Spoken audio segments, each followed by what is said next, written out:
गरीब बेटी की जादुई रोटी। रजनी, और कितनी देर लगाएगी? तेरे बापू कब से बैठे हैं, अब ले आ खाना। बस लाई माँ।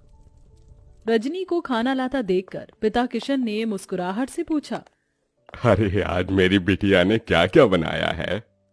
बाबा, मैंने आपके लिए भिंडी की भुजिया बनाई है और सूखे आलू भी। फिर तो आज मैं पेट भर कर रोटी खाऊंगा। 2 तरह की सब्जी बनी देखकर ललिता बड़बड़ा उठती है। अरे लड़की, 2 टाइम की सब्जी एक ही बार में क्यों बना दी तूने? एक तो ऐसी तेरे बाबा की कमाई धमाई नहीं है और महंगाई इतनी है। जाने दो ललिता, अब तो बना दिया बिटिया ने। कल को ब्याह कर अपने ससुराल चली जाएगी ना, तो बहुत रोगी तुम। अब गुस्सा थूक दो और बिटिया के हाथों का खाओ। ये लो। किशन जैसे ही खाने का निवाला ललिता को खिलाता है, ललिता का मुंह चढ़ जाता है। आथू!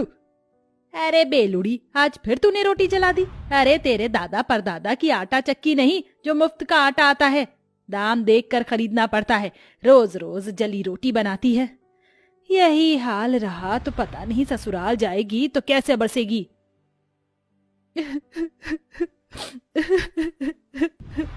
अरे बिटिया, तू रो क्यों रही है?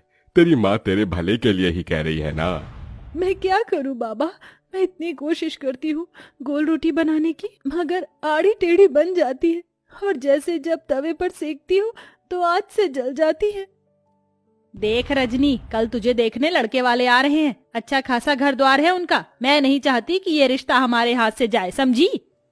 अगले दिन सरस्वती अपने परिवार के साथ रजनी को देखने आती है। रजनी नजरें झुकाए हाथों में चाय नाश्ता लिए आती है। जी नमस्ते, लीजिए। भाई वाह, ये समोसे और कचौरी तो बड़ी स्वाद भरी है। ललिता जी, किसने बनाया? जी ये समोसे कचौरी सब बिटिया ने बनाया है। अरे वाह, ये तो सोने पर सुहागा हो गया। रूप की धनी तो है ही, खाना बनाने में तो हलवाई जैसा हाथ पाया है। अब तो आप शहनाई बजाने में देर मत कीजिए। मुझे अपने शुभम के लिए आपकी रजनी पसंद है।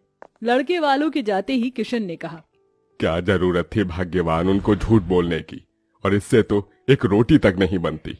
अगर सच बोल देती ना तो वो लोग रिश्ता तोड़कर चले जाते, और इस तरह से इसका रिश्ता कहीं नहीं लगेगा। सारी जिंदगी कुंवारी बैठी रहेगी। अगर तुम्हारे पास लाखों का दहेज देने को हो तो ढूंढ लो नौकर चाकर वाला घर। अरे शादी के बाद ससुराल जाएगी तो धीरे धीरे सीख जाएगी। थोड़े दिन में रजनी ब्याह कर ससुराल आती है, जहाँ जेठानी चंद्रलेखा हुक्म चलाते हुए बोली, देवरानी जी, तुम पहली रसोई में मटर पनीर की सब्जी, छोले और मीठे में खीर बनाना, और पूरी की जगह पर रोटी बनाना। वो क्या है ना, हम सब रोटी खाने के शौकीन हैं। ये सुनकर गरीब रजनी दुविधा में आ जाती है और जैसे तैसे पहली रसोई की रीत निभाकर सबको परोसती है। रोटी का जला हाल देखकर सरस्वती ने कहा, रजनी बहू, ये कैसी जली पकी रोटी बनाई है? भट्टी में सेक कर लाई है क्या? वही तो माँ जी, ऐसी कोयले से काली रोटी तो कुत्ता भी ना खाए। अरे मैं तो गरीब घर की ये देख कर उठा लाई थी कि गरीब की बेटी को सुखी घर परिवार मिल जाएगा। जा चंद्रलेखा बहू, तू रोटी बना ला, क्योंकि इस गरीब की बेटी की तो बस की नहीं है एक रोटी भी बनाना। और तू मेरी गरीब बहू, जा जाकर इस रोटी को बाहर फेंक दे। सास से जली कटी सुनकर रजनी रोटी लेकर बाहर चली आई। मैं इस रोटी को फेंकूंगी नहीं, क्योंकि अन्न की बर्बादी होगी। किसी जरूरतमंद को दे देती हूँ। तभी एक उम्रदार बुढ़िया उसके पास चलकर आई। बेटी, रोटी खिला दो, बहुत भूखी हूँ। ये लो अम्मा, क्षमा करना, रोटी जरा जली हुई है और मेरे पास कोई सब्जी भी नहीं। मेरी पोटली में गुड़ है, उससे खा लूंगी। बुढ़िया हबड़ हबड़ कर रोटी खाने लगती है। तभी रजनी का परेशान चेहरा देखकर वो पूछती है, बेटिया, तुम परेशान क्यों हो? अम्मा, मेरी लाख कोशिश करने के बाद भी मुझसे गोल और अच्छी रोटी नहीं बनती। मेरी जेठानी अच्छा खाना बनाती है, इसलिए रसोई पर एक अकेली उनका अधिकार जमा है। मेरी सास ने मुझे बहुत ताने दिए। तत्पश्चात बुढ़िया पोटली में से एक तवा उसे देकर बोली, ये लो बेटी, ये जादुई तवा है। इससे अब तुम्हारी सारी परेशानी टल जाएगी। इस तवे पर बनने वाली रोटी जादुई रोटी होगी। धन्यवाद अम्मा।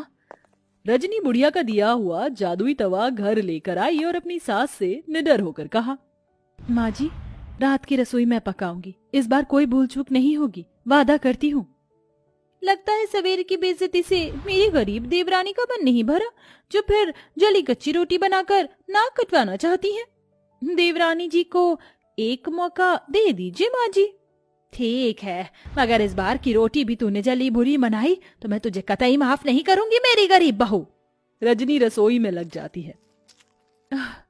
सब्जी तो बन गई, अब फटाफट से रोटी बनाती हूँ। रजनी जैसे ही चूल्हे पर तवा चढ़ाती, वह खरे सोने के समान चमचमाने लगता है। वह टेढ़ी मेढ़ी रोटी बेलकर तवे पर जैसे ही डालती है, रोटी जादू से एकदम गोल आकार की बन जाती है। अरे वाह, पहली बार मेरी रोटी एकदम गोल और प्यारी बनी है। ऐ मेरी जादुई रोटी, मैं चाहती हूँ कि तुम एकदम फूली बन जाओ। गरीब रजनी के कहते जादुई रोटी फूल कर गोल मटोल हो जाती है। वह सभी को रोटी परोसती है, जिसे खाकर सब दिल खोल कर तारीफ करते हैं। वाह रजनी बहू, तुम्हारी बनाई रोटी में अमृत जैसी मिठास भरी है। सचमुच रजनी, बिना सब्जी के भी रोटी बड़ी स्वाद लग रही है। सच में रजनी बहू, तेरे हाथ की रोटी खाकर तो जी ही नहीं भर रहा। जाने क्या जादूगरी भरी है तेरी इस रोटी में। धन्यवाद माँ जी। रजनी की तरफदारी सुनकर चंद्रलेखा भीतर ही भीतर जल भूल रही थी। सवेरे तो एकदम गुड़गोबर खाना बनाया था इसने, एकदम से ऐसा क्या चमत्कार हो गया जो मेरी गरीब देवरानी इतनी गोल फूली रोटी बना लाई। यूं ही दिन गुजरने लगे। तवे के सहारे रजनी ससुराल वालों को जादुई रोटी बनाकर खिलाती। सभी उससे खुश रहने लगे। एक दिन उसके माता पिता उससे मिलने आए। जी नमस्ते। समधन जी, समधी जी, आप दोनों आइए ना। रजनी बहू, देख तो कौन आया है। अपने गरीब माता पिता को देखकर रजनी की आंखों में आंसू छलक आए। माँ, बाबा, कैसे हैं आप? हम ठीक है बिटिया, तुझसे मिलने का मन किया तो आ गए।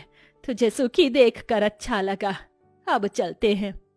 अरे ऐसे कैसे आए हैं, तो अपनी बेटी के हाथों की रोटी खाकर जाइएगा। रजनी रसोई में आकर रोटी बनाने में लग जाती है। आज मौका अच्छा है, जाकर देखती हूँ ये माजरा क्या है। चंद्रलेखा बहू, कहाँ चल दी? जाकर हल्दीराम से मिठाई समोसे ले आओ। जी माँ जी। इस गरीब देवरानी की किस्मत इतनी अच्छी है, आज भी बच गई। रजनी फट से अम्मा का दिया हुआ जादुई तवा चढ़ाती है। वह चमचमा उठता है।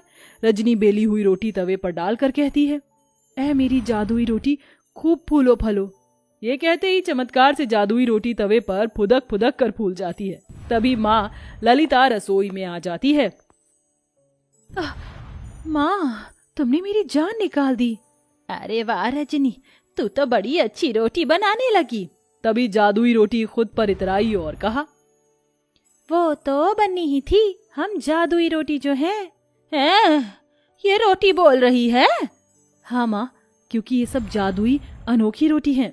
रजनी अपनी माँ को बूढ़ी अम्मा के बारे में सब बताती है, जिसे रसोई के बाहर कान लगाए खड़ी उसकी जेठानी चंद्रलेखा सुन लेती है। अच्छा जी, मेरी गरीब देवरानी की बनाई रोटी जादुई है, अब तो इसका पर्दाफाश मैं करूंगी। हाँ। चंद्रलेखा एक आदमी को पैसे देती, जो भिखारी का भेष धरे उसके दरवाजे पर आता है। बहन, 2 रोटी खिला दो, भूख लगी है, दया करो। रजनी को उस पर दया आ जाती है। ठीक है भैया, जरा देर ठहरो, मैं रोटी लाती हूँ। रजनी रसोई में आकर रोटी बनाती है। जल्दी जल्दी से रोटी बेलकर तवे पर डालती हूँ। वो बेचारा भिखारी कितना भूखा था। चलो मेरे प्यारे तवे, जल्दी से मुझे जादुई रोटी बनाकर दे दो। इतने में चंद्रलेखा सरस्वती को लेकर रसोई में आ जाती है, जहाँ बेलन खुद ही चल रहा था और जादुई रोटी अपने आप ही बन रही थी। देखा सासू माँ, मेरी ये गरीब देवरानी जादूगरी जानती है। पता नहीं क्या टोना टोटका कर रही है, जो रोटी खुद ही बन रही है। नहीं नहीं माँ जी, जेठानी जी मुझ पर झूठा दोष लगा रही हैं, ये सच नहीं है।